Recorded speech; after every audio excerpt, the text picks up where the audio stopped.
everyone, welcome back to this week's episode of Working for the Rich and Famous. Hope you've all had a really good week. Really looking forward to today's episode. Today we're talking with someone who I know nothing about this world at all. Often in advance of podcasts, I'll read through sort of people's CV and stuff and I'll know a little bit about what they've done, but not a huge amount of planning needs to go into it because I know the world. But today I'm talking with Mason, who's a professional bodyguard. He's a celebrity bodyguard. And I know nothing about the security industry and we don't recruit for it. And I don't know anything about just this world at all. So there's a million things I want to ask Mason. So I definitely won't get through it all, but I'll certainly just try and get into it a bit more and to try and get a bit of better understanding as to how this side of the industry works, really. So welcome to the show, Mason. How are you? I'm good. Yeah, I'm good. I mean, apart from the global pandemic, I'm fine. Yeah, I bet. Yeah. That's the status for everybody, right? If they're just getting on with it, or keep rowing the boat, right? Normally, at the end of the podcast, I normally say to people, "How's COVID affected you?" But why don't we just start with that? How's COVID affected you and your work? I mean, it's been devastating to the industry as a whole. I'm lucky or fortunate that I've got other business interests, so.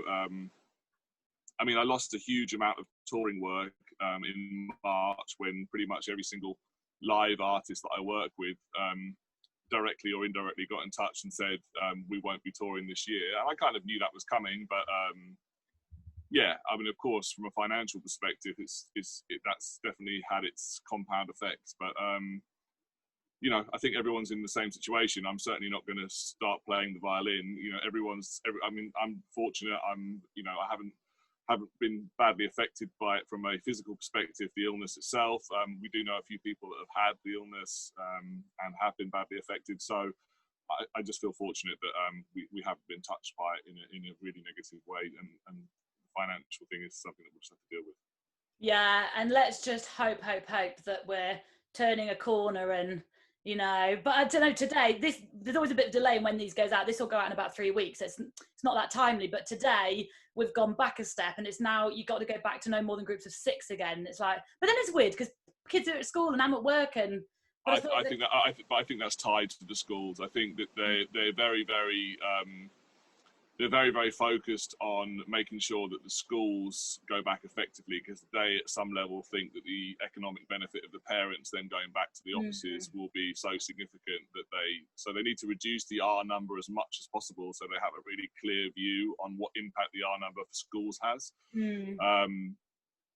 I mean, listen, everyone's being critical of every government in the world about how they're handling this, but the reality is that within our lifetimes, no other government has ever handled this. No. We haven't experienced anything like this for 100 years. And let's face it, the Spanish flu wasn't exactly a resounding success. So, you know, this is a huge problem and it needs to be managed carefully and nobody has the real 100% correct formula. So I think we just have to bear with the decisions that affect us and just try to keep life moving as best as possible. Yeah, exactly. Well, I've been nothing but supportive of this government. I know people have got their views, but there's no point having a negative opinion on how they've dealt with it because there's no right way of dealing with it. And like I say, no one knows. So how the hell can you criticise the way it's been dealt with? Like, you don't know any better. Like, you know what I mean? So it's we just need to be supportive and kicking people while they're trying to fix things isn't going to help. So I just think we ought to rally around, be supportive, be sensible. And couldn't agree more. 100%. I think that. I think being critical of a complete, it would be like coming to, you know, or aliens coming to this planet and us having strong opinions how that should be handled. It's not, you know, we've got there's no precursor for it. We don't know how it would be and what would happen, and you know, we wouldn't know the fallout and the situation. It's a completely new situation for us. So yeah, being critical is only a negative. Yeah, exactly. Right, moving on to more exciting things. So you're a professional bodyguard. Now, do you prefer to be called a bodyguard rather than like a, I don't know, close protection officer, or what's the right term? I mean, there's so many different sectors within the industry. So you know, bodyguard really is kind of something that you would use as if you were actually shoulder to shoulder with client. Okay. But obviously the personal security sector kind of moves out into all sorts of different things when it comes to kind of like, you know, touring, for example, where you would have also someone who is responsible for the personal safety of an artist, but is actually more dedicated towards the logistical movements and that kind of stuff. So that would be more CPO kind of stuff, you know. Okay. Never knew the difference. So there we are. And so you've been in the industry a long time. Where did it all start for you? Like, take us right back.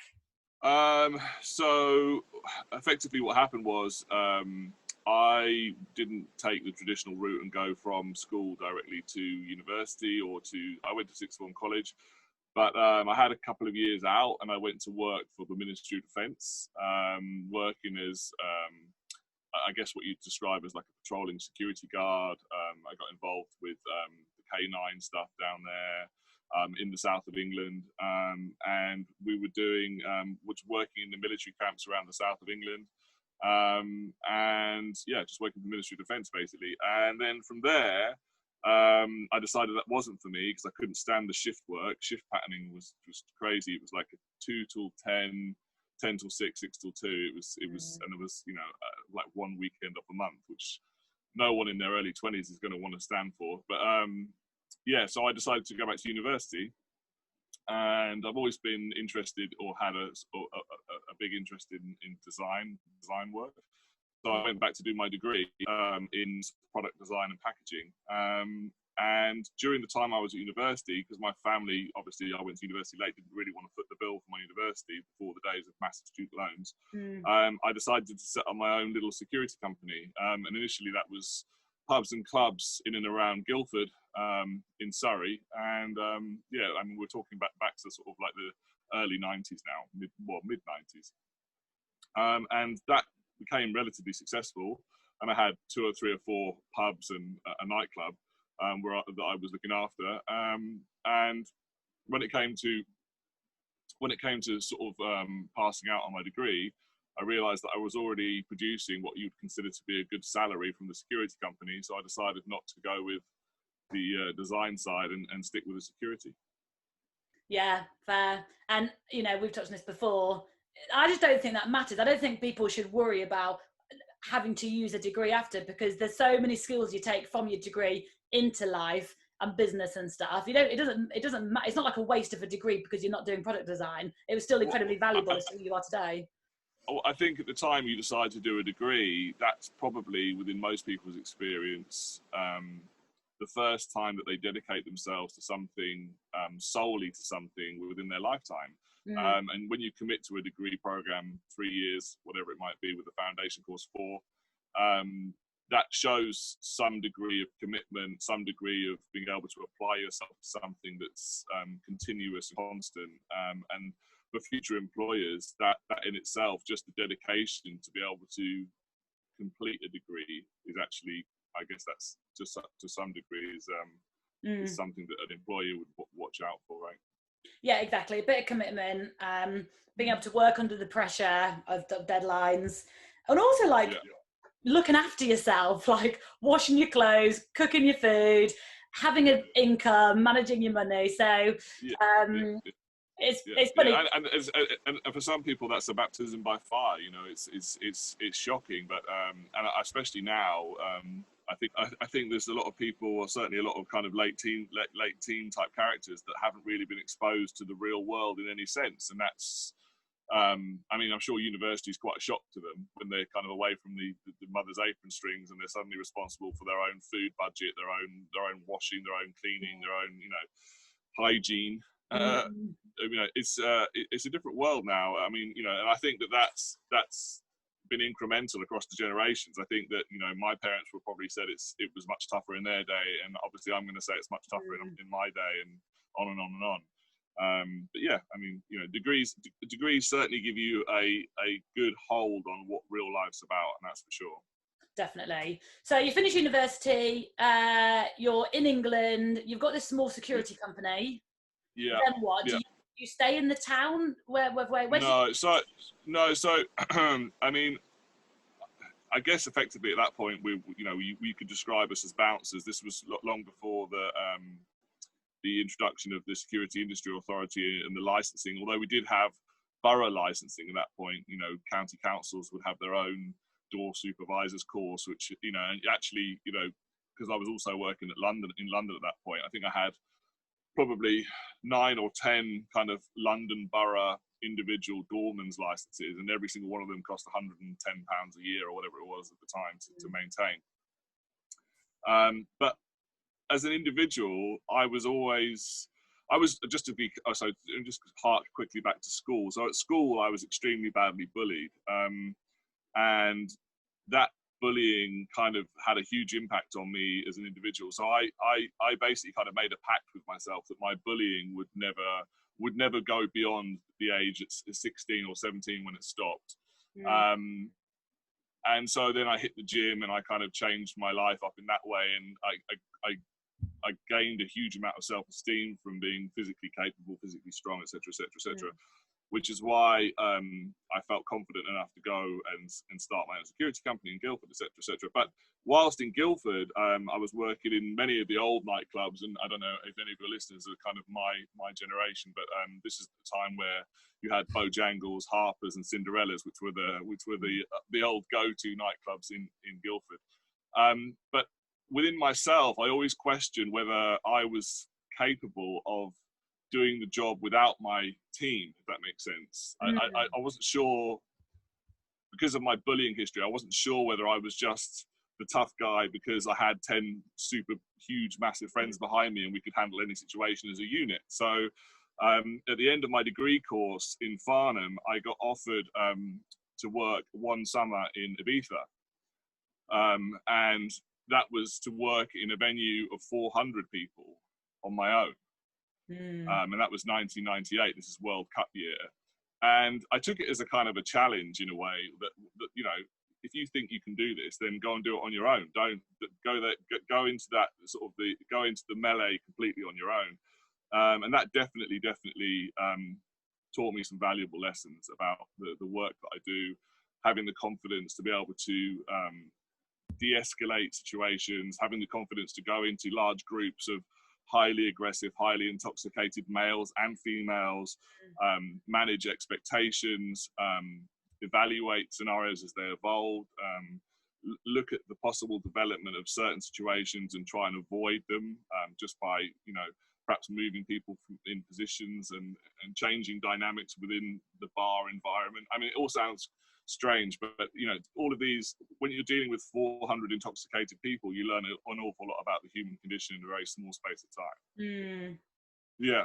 So, and you know, and also from a point of view of physical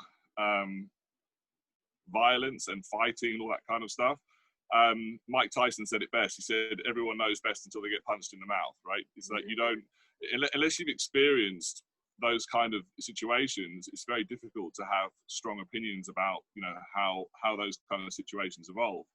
And being the person where the buck stops with, because there's no other security in this situation. 400 guys in this shoulder to shoulder bar on the Ibiza Strip with pretty much no backup. So when things go wrong in that environment, and you're the person that's there being paid a weekly wage to prevent that stuff, you have to be in there. You have to stop. There's no hiding in the bathroom. There's no looking the other way. You know, you have to deal with it because you're accountable for that. So facing out those situations, really, I think that was probably, it's a bit of a cliche to say it, but that was probably my baptism by fire from boy to man in a way. Yeah. And you were still young. You were like early 20s, mid 20s? 24. Yeah, 24. Oh my God. Yeah, 24. Yeah, that's mad. There must have been scenarios of being outnumbered, but I guess a lot of your work is more like preventing things rather than. Well, I mean, in a bouncing scenario, I mean, obviously, alcohol and drugs, especially in Ibiza, play a huge part, and sometimes it's difficult to talk people down, you know. And sometimes people go there looking for trouble. You know, when you have stag parties, for example, 10, 12, 15, 20 guys, and the manager of your bar, who was a guy called Julian, who was an expat guy, all he cared about was the money across the till. So if I was to say to him that I wouldn't let these guys in because I'm not sure I can handle them if they start to go south, he didn't care about my opinions in that regard. It was just about getting as much money out of the season as possible. So And when things went wrong, everything within the bar was replaceable. Anything that got smashed was replaceable, right? So, you know, including me to a certain degree.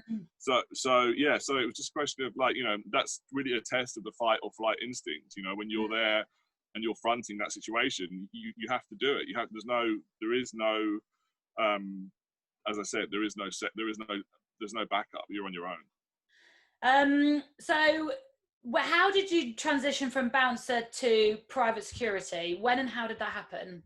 So on my return from Ibiza, obviously I've made a huge amount of friends across the board in Ibiza whilst I was there for that season in '98, and I was invited to come and work for someone that I knew as an acquaintance at the time, and that was more of a kind of a minding position, looking after this guy that was involved in various nefarious businesses, and he was also involved with a company called Scorpion Security.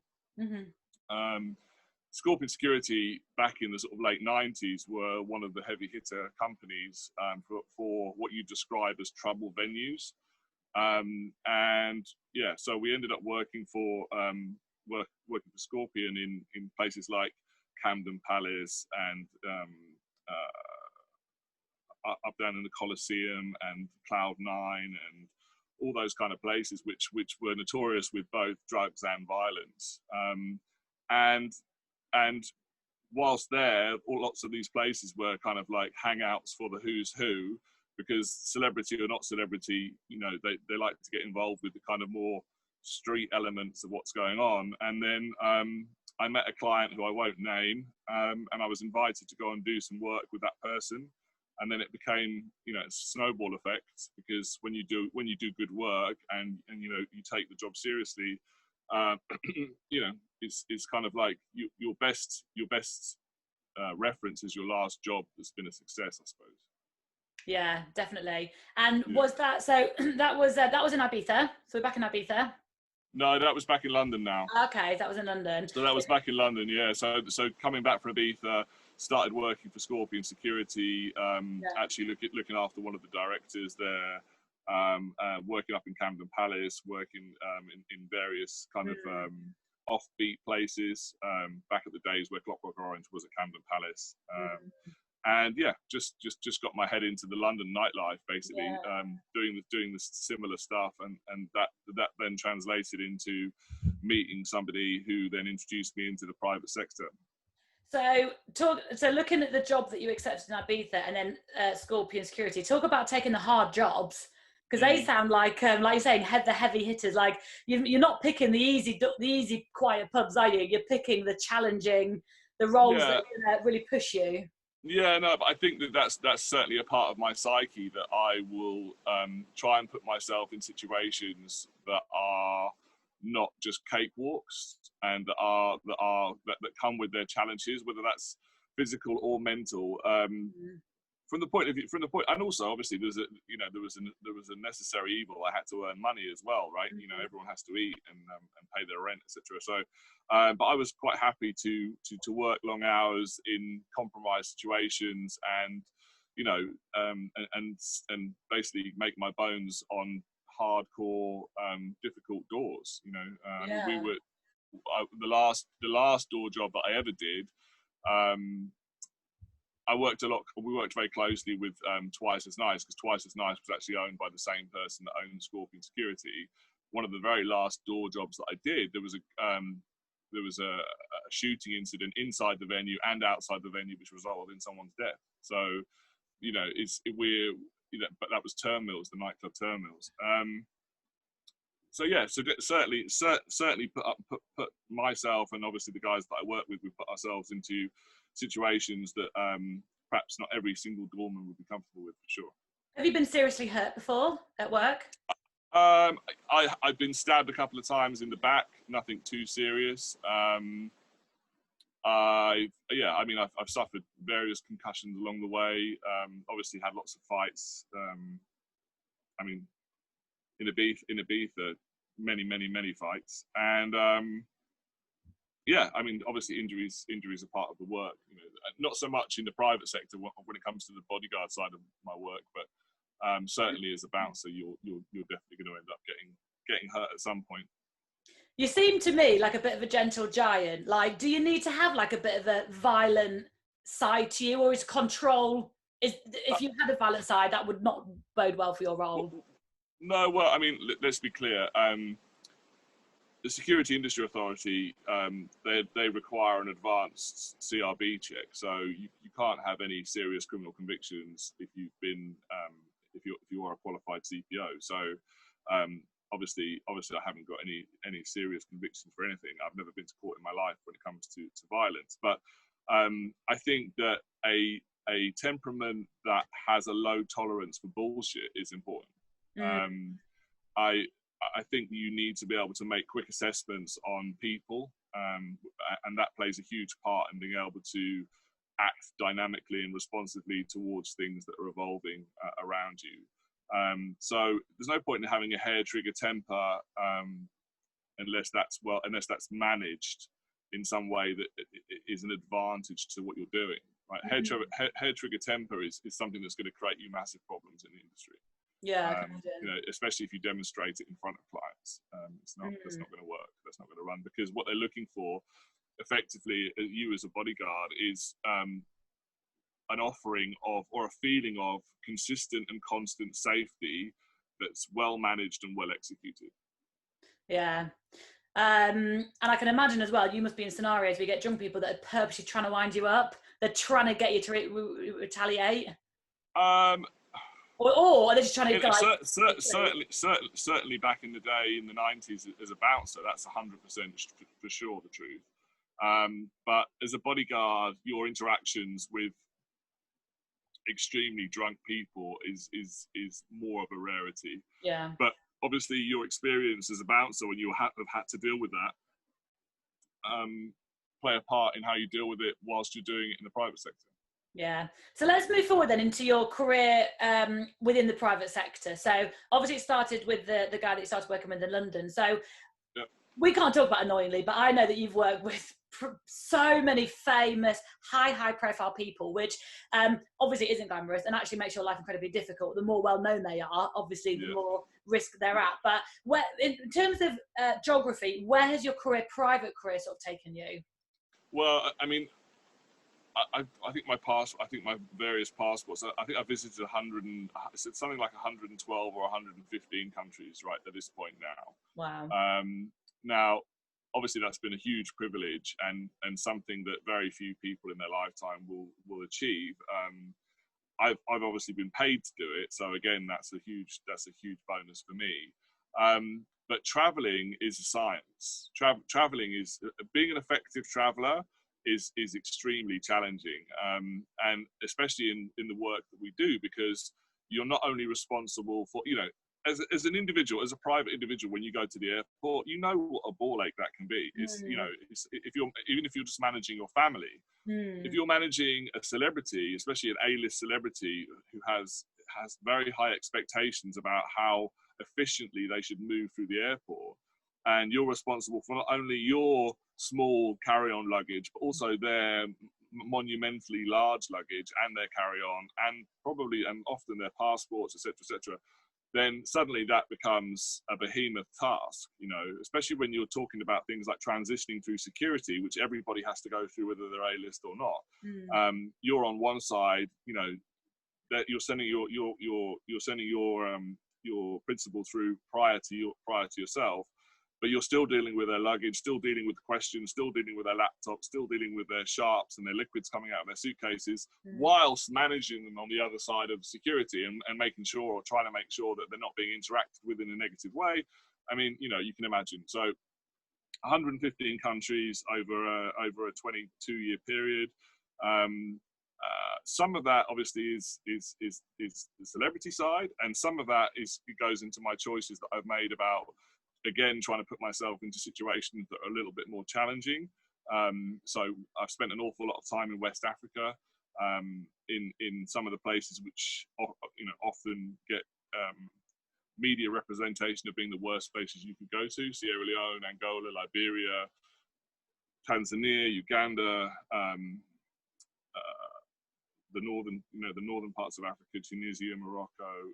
We've done operations in Libya, Egypt, yeah, on and on and on. So, you know, my traveling experiences are broad and varied, and not all tied to my celebrity work.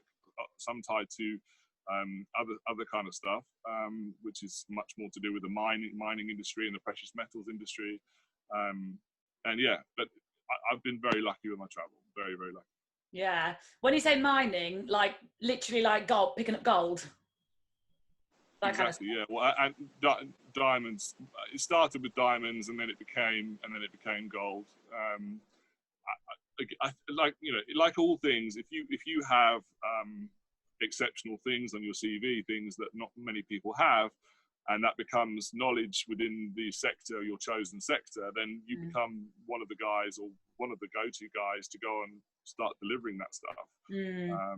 So yeah, diamonds and gold, specifically in Sierra Leone. Yeah. That must be easier because they're not humans. So whilst there's risk again with it, like you're not having to manage as a human element. Well, you say that, but working in Africa, what you have to do when you go to West Africa, anyone who's spent any extensive time in West Africa, is you have to forget every aspect of what you think is traditional business in the West. So you all the things that you think mean something in the West are completely different in West Africa. You know, it's not. The corruption and the way that the countries work down there is so radically different, and there's so many nuances to how things have to be done, and palms that have to be greased, and just the way that the whole infrastructure around business works. It just means that it means it's a whole different ball game. So although you're dealing with products like specifically, you know, diamonds and gold, or whatever it might be, you're still obviously having to interact with the people that are part of the entourage with those products. So you still have to have your best game on when it comes to managing their expectations, how they interact with you, how they interact with the product, you know, how quickly and efficiently you can move through kind of like processing, Kimberley process in Sierra Leone. There's always a human element that makes things more difficult, always. Especially in a country that's so poor and desperate, and you know, and I don't know if they. Well, from my experience, you know, the good thing about somewhere like Sierra Leone is that because it's coastal and because the climate is quite moderate, there was always fruit on the trees. There's always food on the table. It's when you get to the places where people are genuinely starving all the time, that's when you start to see the rule of law really slip. Sierra Leone is historically, from my perspective, has always been a company that's occupied by very friendly, affable, polite, decent people, especially from the point of view of the man on the street. It's when you get into the political echelons that things become more complicated. Wow. And like not knowing much about the security with ultra high net worth, I don't know much about that, but I know even less. I didn't even know it was a thing that they would have people like you to go and you know, do collections from the mine. So there we are. Yeah. I mean, you know, the security is such a broad, as we've discussed, it's such a broad spectrum career path. But I mean, the security in every element of your life, you'll see it all the time. If you start to, you know, pay attention to what's going on around you, the security elements to almost everything these days. So what do your jobs look like at the minute then? Are they like short contract jobs? When was your last long-term permanent position? I haven't worked in a perm. I mean, listen. I think once you've been a freelancer, I've got a multitude of clients. I'm very lucky. Well, I'm not very lucky at the moment because we're in the situation that we're in. But historically, I've been very lucky to be able to kind of like bounce from one good client to the next. And typically, if it's touring, it can be anything up to sort of 6 months or even more. And if it's private clientele, it could be spats of a week or 2 weeks here, 3 weeks, a month, 4 5 days. I mean, it changes radically, but that keeps life interesting. You know? I think it's very easy to become sedentary in a position, and I think the variety and of new experiences, new opportunities, meeting new people, acquiring new skill sets. I'm always learning in my job every day. You know, there's so many more people that are vastly more experienced than me in this job, and you know, I would never be arrogant enough to think that I know everything, because I absolutely don't. And that's kind of one of the nice things about the work, is that you'll pick up new shortcuts, new tips, new things to make yourself more effective all the way along the road. And I've been very, very lucky to be mentored by some of the best people in the business. Pascal, Duvier, Simon Mann, you know, yeah. I mean, I've been extremely fortunate, and my freelancing has been a great part of my job. Actually, a lot of people say that freelancing is stressful. It is, to the point where you don't know when your next paycheck's coming from. But from the point of view of variety and experience, I think freelance is amazing. Yeah, it's so easy to be in a job long term and you're not learning anything, you're not developing the same people, the job's the same, it's safe, but it can be you just coast through. So it can be soul crushing. I mean, I did the longest time I've ever worked for an individual. I looked after one of Denmark's richest men, and I was with him for 10 years. And the job evolved initially from being bodyguard, close protection officer for him and for his broader family. But it became ultimately that I was managing the entire estate, houses in 4 or 5 different countries, vehicles, staff members, hiring and firing, the introduction of new projects. Because obviously, whilst you're working in this environment, your black book also becomes big and powerful in its own right. So you're often, and because you have the ear of the king or queen to a certain degree, lots of people will present opportunities to you with the aim of trying to get that to the ear of the king or the queen. Right. And then you know, you'll be able to do that in a professional manner if you think it's appropriate. But I mean, and that level of appropriate is obviously galvanized over a long period of time, trust and of building a relationship with a client, etc., etc. I think many CPOs, many bodyguards make the mistake of thinking that they're friends with their clients, and as soon as you blur the line between professionalism and friendship, I think you're in serious trouble. I did a bit of reading up yesterday. As I said, I don't normally have to prepare much because I don't know anything about your world. I was reading yesterday, and that was exactly that bit I read, that don't ever go from a bodyguard to a bodyguard, because that just it just changes the dynamic straight away and you can't do your job properly. And also you can't undo that, right? So it's you know, obviously I think this happens more specifically with younger guys in the circuit, that they get washed up in the lifestyle of the person they may be looking after, and haven't got the willpower to resist when they're sat on the private jet and they know they've got 8 hours of downtime when the client says, you know, do you fancy a glass of champagne, or starts talking to you about things that perhaps are more nefarious or more, you know, on the edge of I don't know, inappropriate or whatever it might be.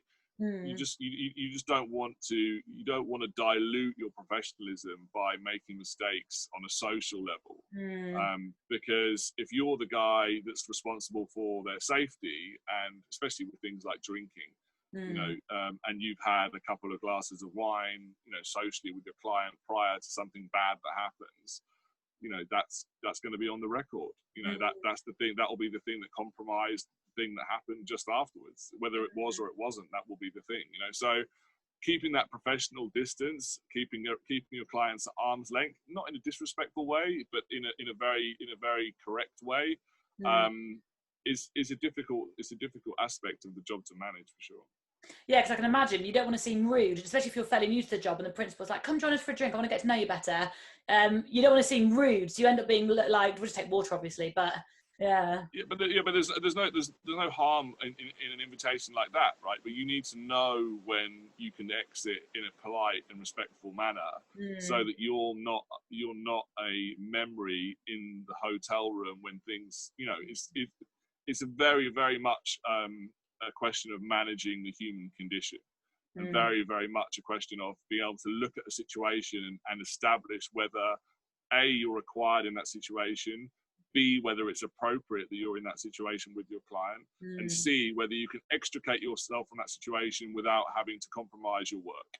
There must be people in your sector that want to get into your line of work because they think they'll get to party with Jay-Z all night. But like, how you must come across young lads that just are so deluded as to what their life will be or should be in this job.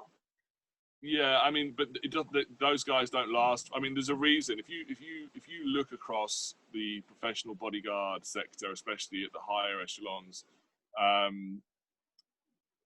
very often it's guys that are in their late 30s, 40s, and even 50s, who are the ones that are trusted and the ones that are holding those positions. And that's not necessarily because they're the most physically effective.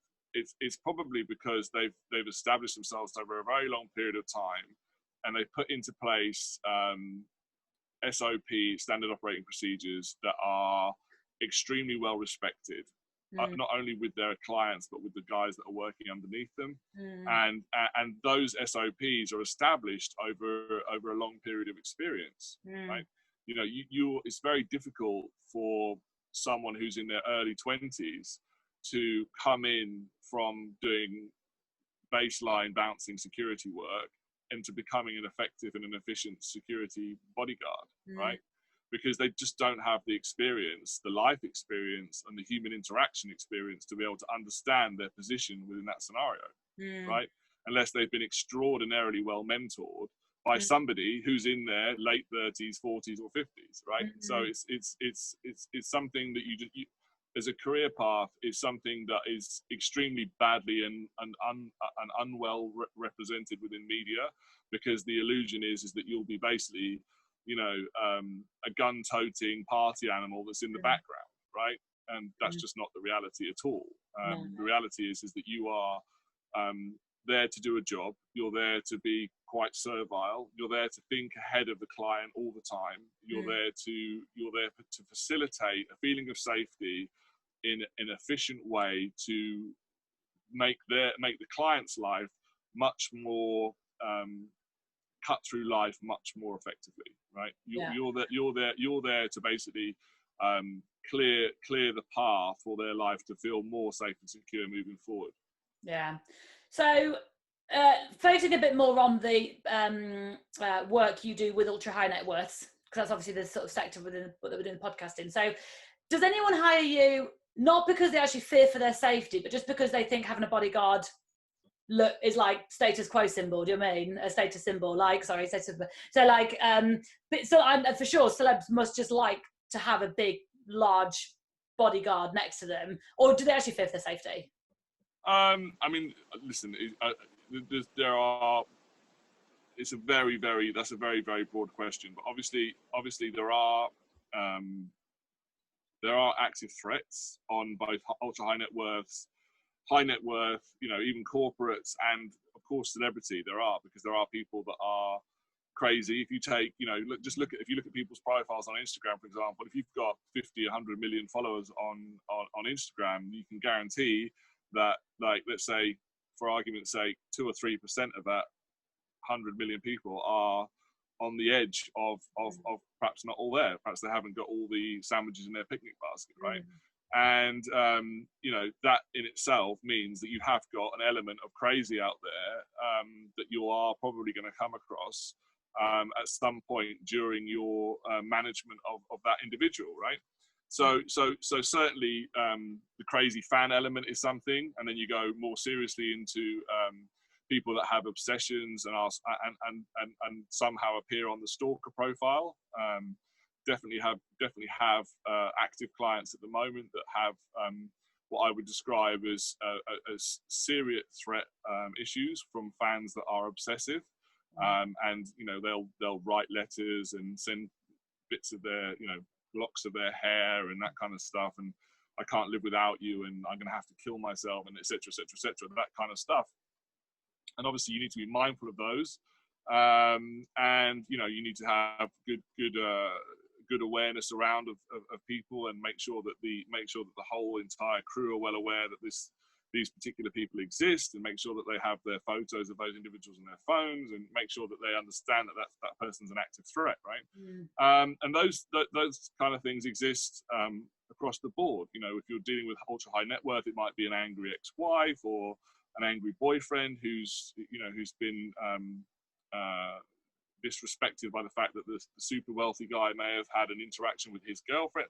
It goes on and on and on and on, right? So of course there are aspects of the work where you're treated as a Hermes bag, or the brand new Mercedes, or the brand new Rolls Royce, or whatever it is, and you're an accessory as a means to an end. But more often than not, when somebody's got a lot of money or an awful lot of fame, there is an element of active threat which you definitely have to factor into your everyday life. Yeah, fair. Does social media put you at risk, the fact that now everybody knows where everybody is and all the time? I think that social media obviously plays a part in what we would describe as OPSEC, operational security. But I think after what happened to a client in Paris sort of 6-7 years ago, 5 years ago, that dynamic has changed somewhat, in the sense that I think people are more mindful of what they post on social media now. And what they'll do is they'll do what they call delay reveal. So in other words, they'll go on holiday, store up a backlog of 2 weeks worth of photos, and then publish them. Because live publishing is obviously a big operational security risk, especially when it comes to accurate reveals on locations or transport or things or objects that they may be traveling with. Specifically jewelry, clothing, cars, whatever it might be, anything that's going to attract negative attention. I think the social media representation has changed somewhat in that regard. Yeah. What's your view on paparazzi? I think if you spend enough time around paparazzi, as a security guy, as a bodyguard, you'll realize that actually there needs to be to a certain degree a symbiotic relationship there, because the paparazzi aren't a threat in the sense that they're not trying to physically harm your client. And obviously we know that we live in the media age of the image. So it's in the interest of the client to get photographed, to be photographed. But you just need to make sure that the paparazzi know that although you'll tolerate, there is a tolerance for them. They haven't got carte blanche right to be obstructive or destructive or compromise personal space or be a menace. But it does pay dividends as a bodyguard to have a nodding relationship with the paparazzi, because if you're aggressive or mean-spirited or violent towards paparazzi can make your life absolute hell. They really can. And if you become a bodyguard with a reputation for being violent or aggressive towards paparazzi, they'll go the extra mile to make your job as difficult as possible by blocking doors, obstructing walkways. I've even had, not in my own work, but I've even heard stories of paparazzi tripping up clients to make you look bad. So there needs to be some kind of symbiotic relationship there where you understand that they're doing a job and you're doing your job. I mean, historically, I've used the paparazzi to block fans. So I would turn up at the Four Seasons in Paris, for example. I would get out of the car in advance of my client, organise the paparazzi so that they will basically line the route to the door of the Four Seasons, but blocking the fans. So and the paparazzi don't want the fans standing in front of them. So you can actually use the paparazzi as a tool to actually assist you in your work.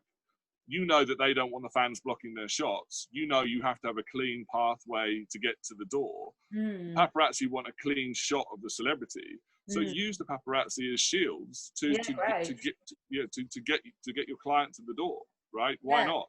Paparazzi, but the paparazzi get the good shots, the client gets the good exposure, and you don't get any headache from the fans. I mean, it's very much like simple logic. You know, that makes perfect sense. It's not complicated.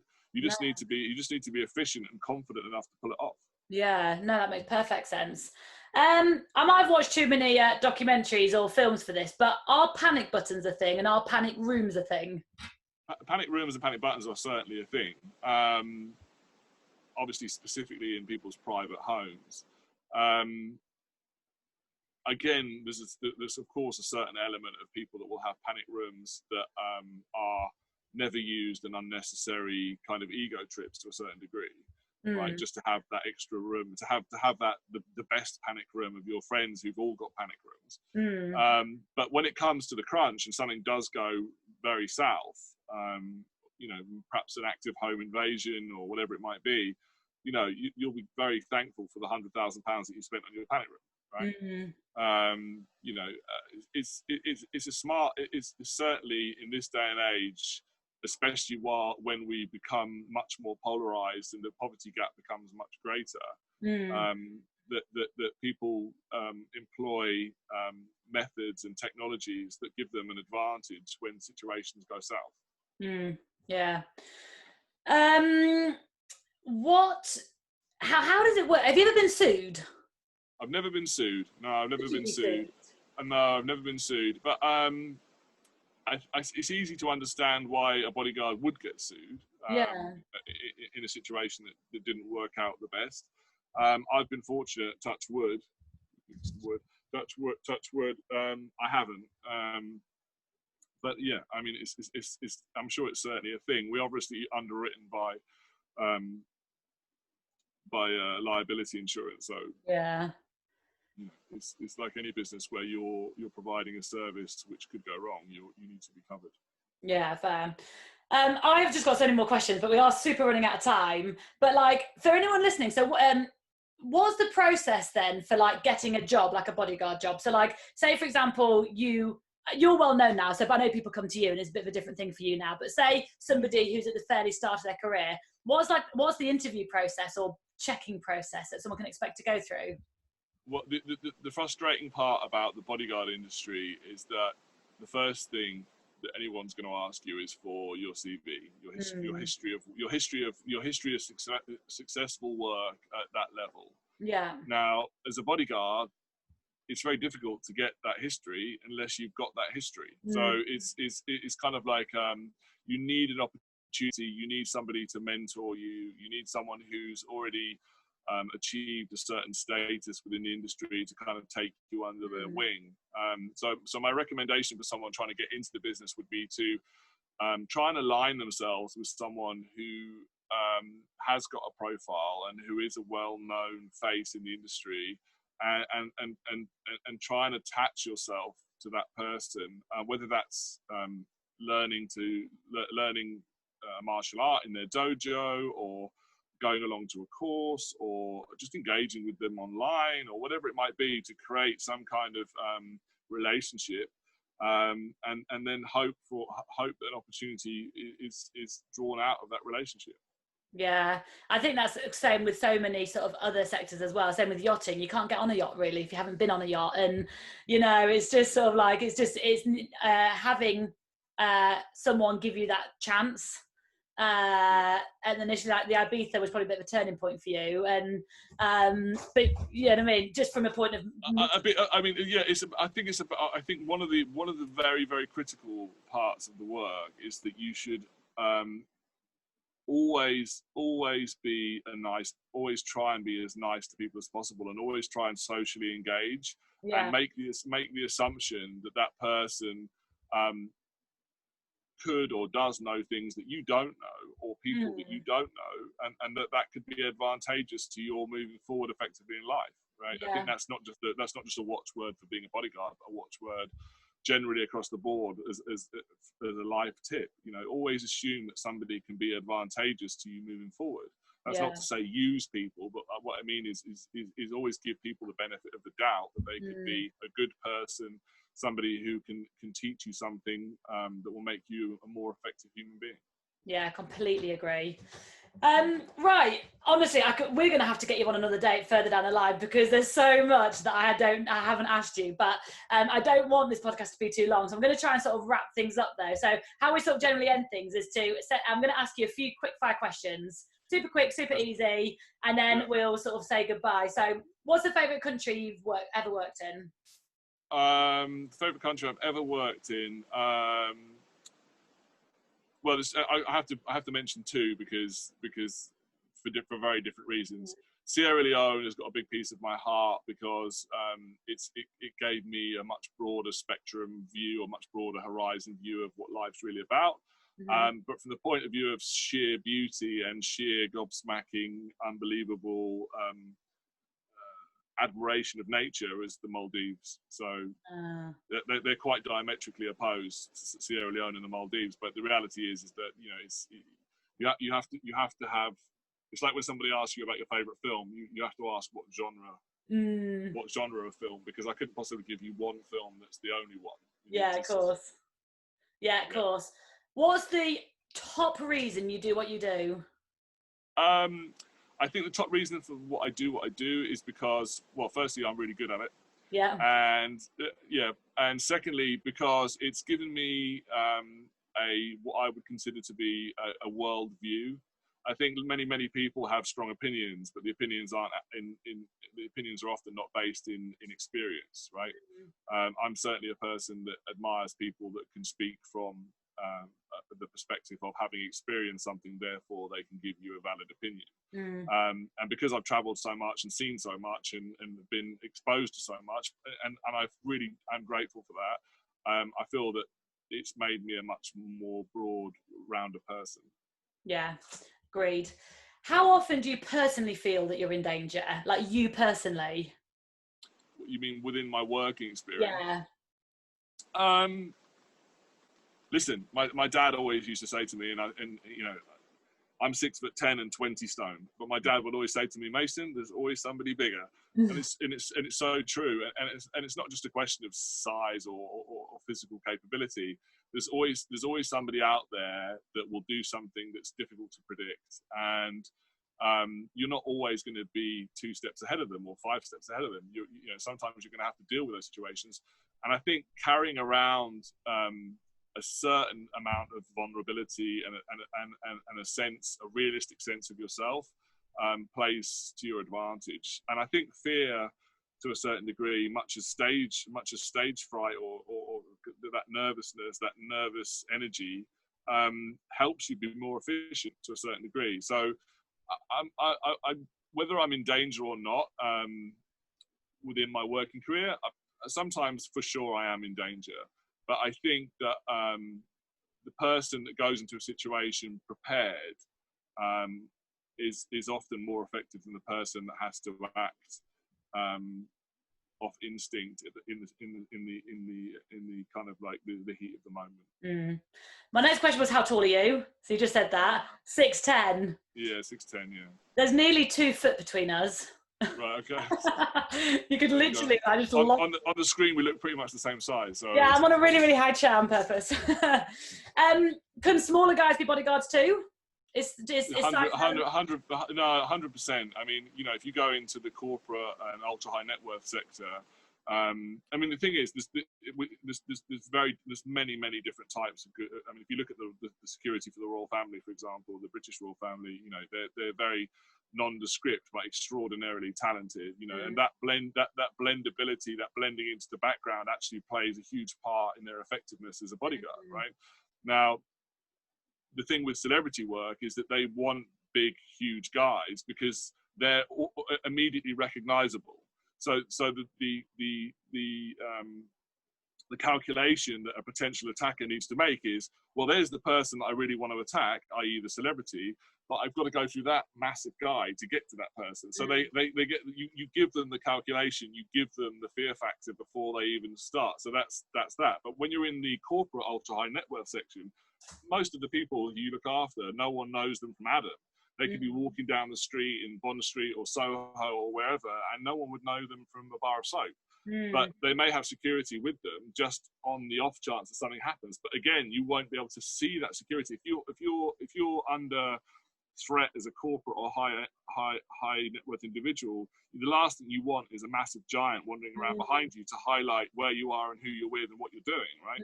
So that blendability is somebody who's under threat, high net worth or wealthy individual. They want that invisible security, that normal sized guy, that Krav Maga expert or that kind of MMA expert who's looks really good in a suit and can pull off that kind of that identity in the background without anyone noticing they're even there. Yeah. So I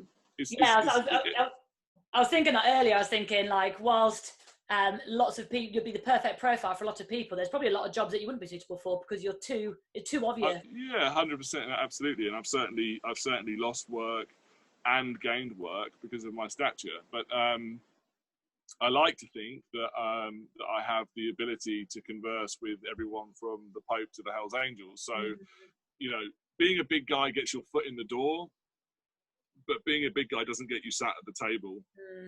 And your physical stature will only give you the benefit of a small window of an understanding of capability with your client that may quickly run out when he tests your mettle from a social or interpersonal perspective, right? Yeah, and as I've sort of realised about the conversation, there's a high level of intelligence that's needed within this role. Like, you can't just be a big beefcake. Like, you're looking at things that no one else has even thought to look at, you know. Yeah, although I think that, you know, everyone's. So I think sort of 50 years ago, you make risk assessments every minute of your life, right?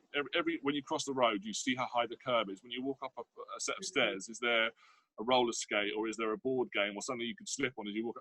You're constantly, as a human being, making risk assessments. Now, certainly over the last 20 years, those risk assessments within the normal Joe Public consciousness have changed radically, right? So now a normal guy will look at a guy wearing a thick coat on a summer day and think, why is he wearing a thick coat on a summer day, right? The risk assessment thing has changed radically over a period of time, and we're now making, you know, Joe Public is now making conscious risk assessments that perhaps in the past only security guys would have made. So you see there's an evolution and that's very much about the political establishment planting seeds of fear within our minds, which change our psyche towards what's safe and what's not safe. Yeah, understand. What was the strangest request a client's asked you for? I mean, I've travelled across countries to pick up teddy bears.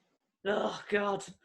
Yeah. So I've travelled with families, and you know, we've left the country, and ex-child has forgotten Mr. Squidgy Man or whatever the teddy bear was called, and I've had to get on a flight and fly back to pick that Squidgy bear up.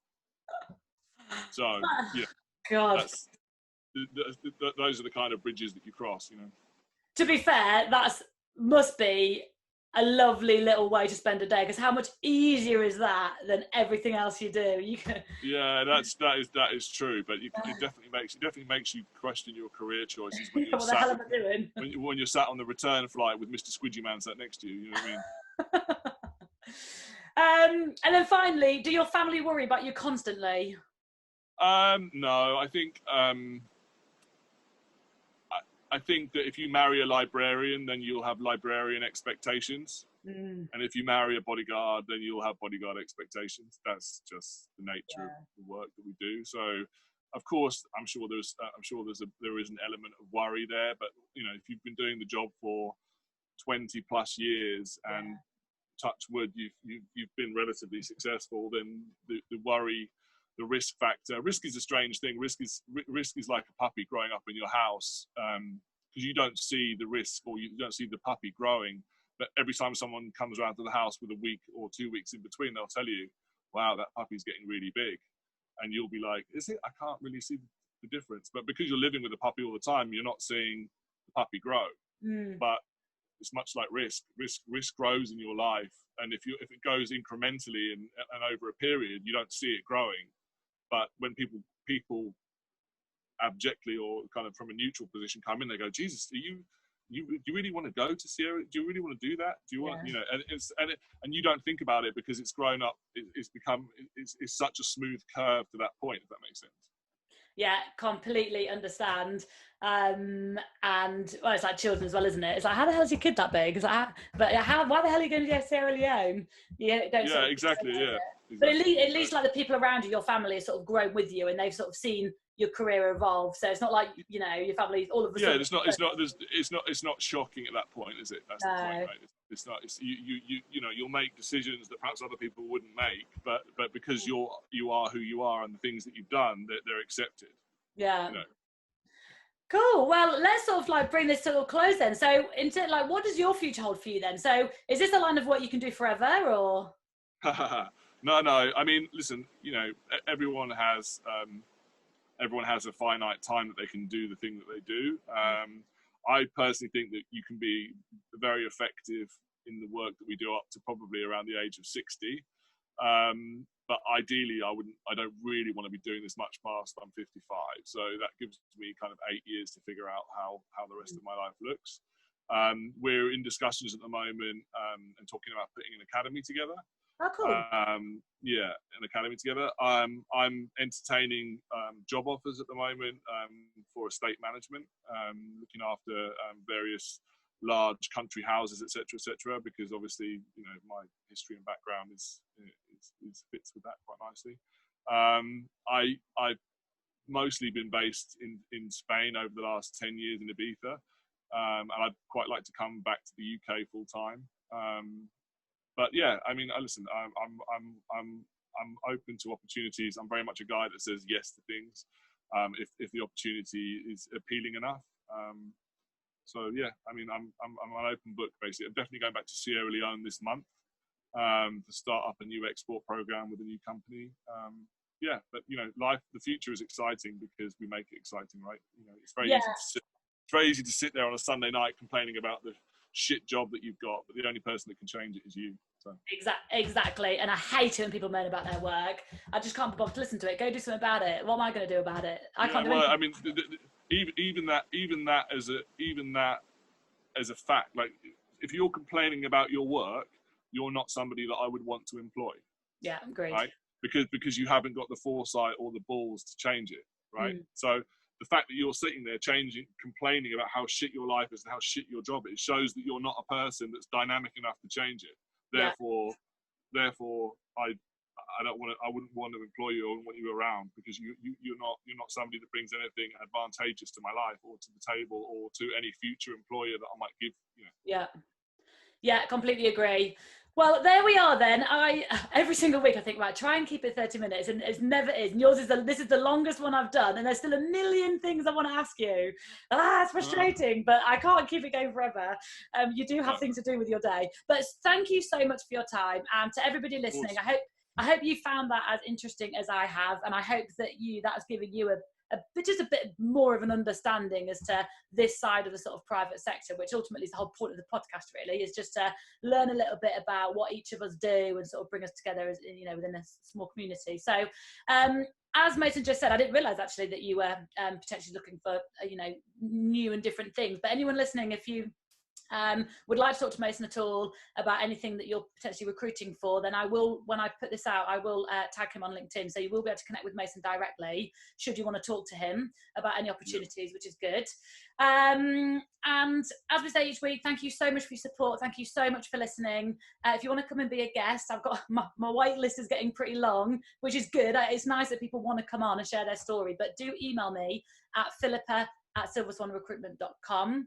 You can find me on LinkedIn also, and then do come and rate and subscribe to our podcasts. And then finally, if we can help you with your job search, if we can help you with your recruitment, obviously my agency is Silver Swan Recruitment. Thank you very much, and I'll see you all next week.